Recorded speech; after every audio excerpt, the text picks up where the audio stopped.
ஒரு பெரிய சர்வீஸ் இண்டஸ்ட்ரியாகவே உருவாகிருக்கு. ஆயிரக்கணக்கான இன்சூரன்ஸ் கம்பெனிஸ்கள் இருக்குது.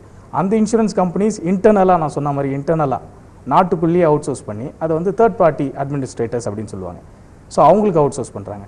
இதை வந்து ஹாஸ்பிட்டல்ஸும் டாக்டர்ஸும் அவங்களுடைய கடமை பேஷண்ட்டை வந்து ட்ரீட் பண்ணுறது.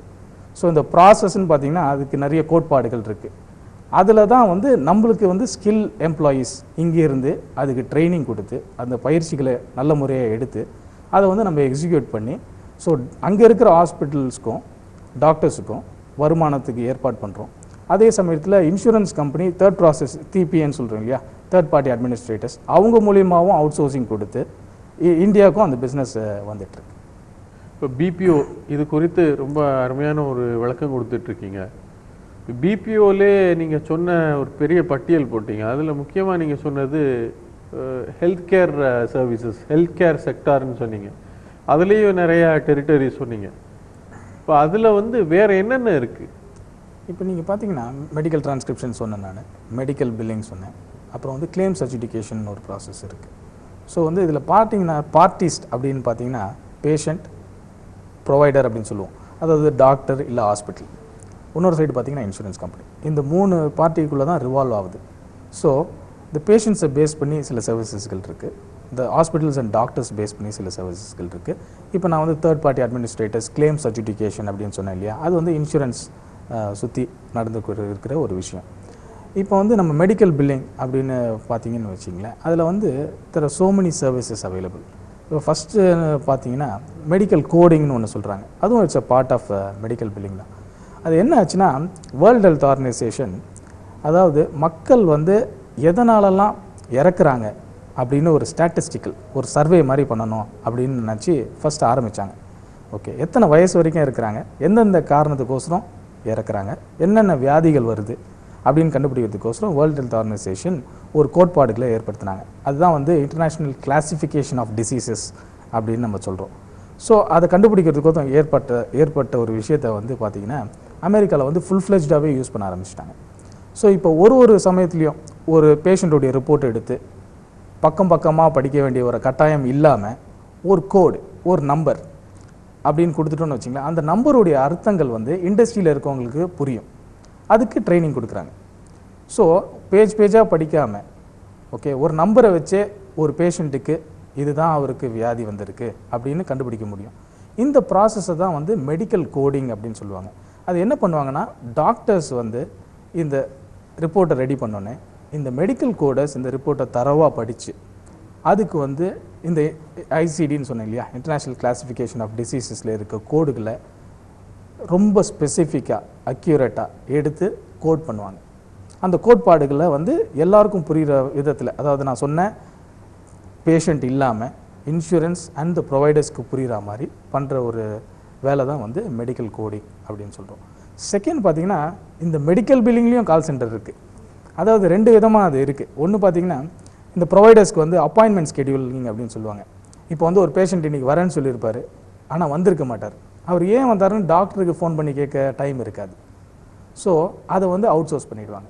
ஸோ பேஷண்ட் வந்து ஓகே, இன்றைக்கி இவர் வரப்போகிறாரு, நாளைக்கு அவர் வரப்போகிறாரு, இத்தனை மணிக்கு இந்த பேஷண்ட் வரப்போகிறாரு அப்படின்னு சொல்லிட்டு பேஷண்ட்டுக்கு ஃபோன் பண்ணி அப்பாயின்மெண்ட்டை வந்து ஸ்கெடியூல் பண்ணுவாங்க. இது ஒன்று. ரெண்டாவது வந்து பார்த்திங்கன்னா, சப்போஸ் அப்பாயின்மெண்ட் கேன்சல் ஆகிடுச்சு அப்படின்னாலும் அது ஏன் கேன்சல் ஆகிடுச்சு அப்படின்னு சொல்லிட்டு ஒரு ஃபீட்பேக் சர்வேவும் பண்ணுவாங்க இந்த ப்ரொவைடர்ஸ்க்கோசரம். ஸோ அதை வந்து அப்பாயின்மெண்ட் ஸ்கெடியூலிங் அப்படின்னு சொல்லுவோம். ஸோ அங்கே நம்ம ஃபோனை யூஸ் பண்ணுறோம், கால் சென்டர் மறுபடியும் வரதான் செய்யுது.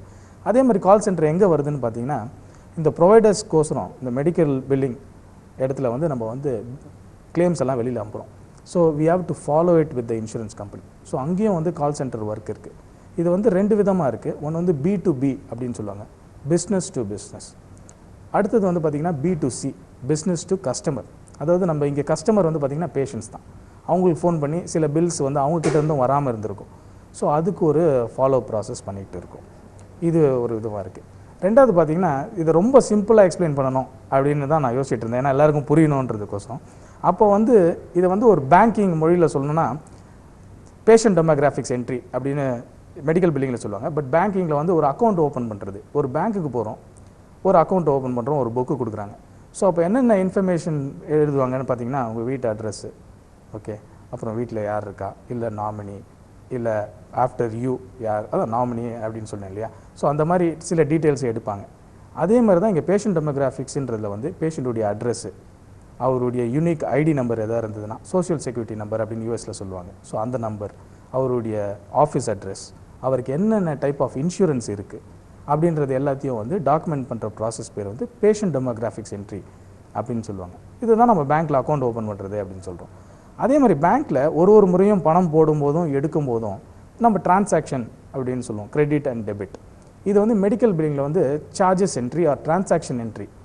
அதாவது ஒரு பேஷண்ட் வந்து ஒரு டாக்டர்கிட்ட ட்ரீட்மெண்ட் எடுத்துகிட்டு போனார்னா அந்த ட்ரீட்மெண்ட்டுக்கு என்ன வேல்யூ, என்ன மதிப்பு வந்து பே பண்ணணும் இன்சூரன்ஸு அப்படின்னு சொல்லிட்டு என்ட்ரி பண்ணுவாங்க.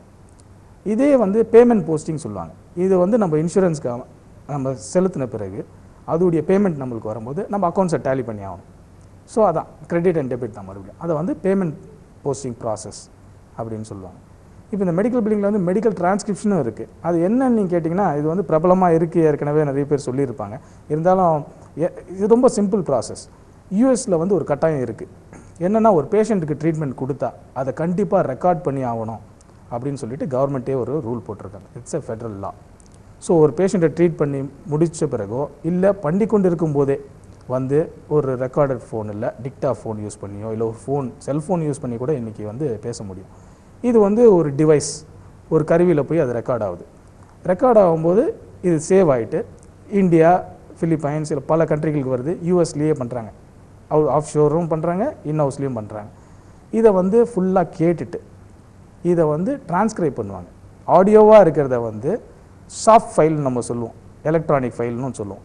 அதை வந்து எலக்ட்ரானிக் ஃபார்மேட்டில் வந்து ஒரு டாக்குமெண்ட்டாக கொடுக்குற ப்ராசஸ் பேர் தான் மெடிக்கல் டிரான்ஸ்கிரிப்ஷன். இது ஆக்சுவலாக ரொம்ப சுலபந்தான். இது எல்லாராலையும் பண்ணக்கூடிய முடியுமானா பண்ண முடியும். ஓகே, பேசிக்காக என்ன தேவை அப்படின்னு பார்த்தீங்கன்னா யங்ஸ்டர்ஸ்க்கு வந்து பேசிக் இங்கிலீஷ் நாலேஜ்.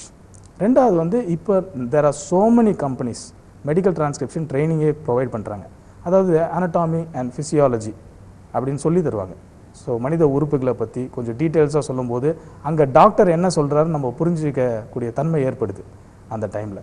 ஸோ அதை வந்து க்ளீனாக எக்ஸ்பிளைன் பண்ணி பண்ணுறாங்க. ஸோ வாய்ஸ் டு டேட்டான்றது தான் வந்து மெடிக்கல் டிரான்ஸ்கிரிப்ஷன் ப்ராசஸ். அப்படின்னா அந்த விஷயத்தின் பலன் என்ன, இதன் மூலமாக என்ன நன்மை அப்படின்னு சொல்லிட்டு அலசி ஆராய்ஞ்சு பார்க்குறது நாம் மட்டும் இல்லை, எல்லோருமே. அதாவது ஒரு குழந்தை வந்து விளையாட்டு பொருளை வாங்குதுன்னா அந்த விளையாட்டு பொருள் மூலமாக என்ன கிடைக்கும்னு கூட திங்க் பண்ணுற அளவுக்கு அதுக்கு ஒரு மெச்சூரிட்டி இருக்கும். அதே போன்று இப்போ ஹெல்த் கேர் செக்டார்னு சொன்னீங்க. இந்த ஹெல்த் கேர் செக்டாருக்கும் ஐடிக்கும் உள்ள தொடர்பு என்ன? தகவல் தொழில்நுட்பத்துறை இருக்குது. இதை வந்து ரெண்டு விதமாக பார்க்கலாம். ஒன்று வந்து பார்த்திங்கன்னா இன்றைக்கி டெக்னாலஜி டெவலப் ஆனதுனால தான் ஆர்ட் ஆப்ரேஷன்லேருந்து